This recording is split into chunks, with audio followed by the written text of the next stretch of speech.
you guys are funny. This is a test of NOAA Weather Radio's warning device. During potentially dangerous weather situations, specially built receivers are automatically activated to warn of impending hazards. When there is a threat or existing severe weather, the test is postponed until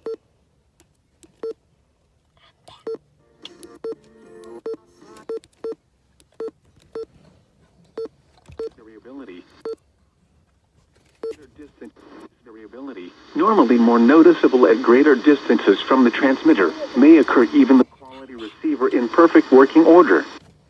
The warning Tuesday night, partly cloudy with southwest Indiana and north Illinois, southwest Indiana and northwest Tennessee. Includes this test of NOAA Weather Radio's warning device. We now return to our regular programming. Okay, Poopy Boops. Blaze, you ready? Yeah. Latest weather maps drawn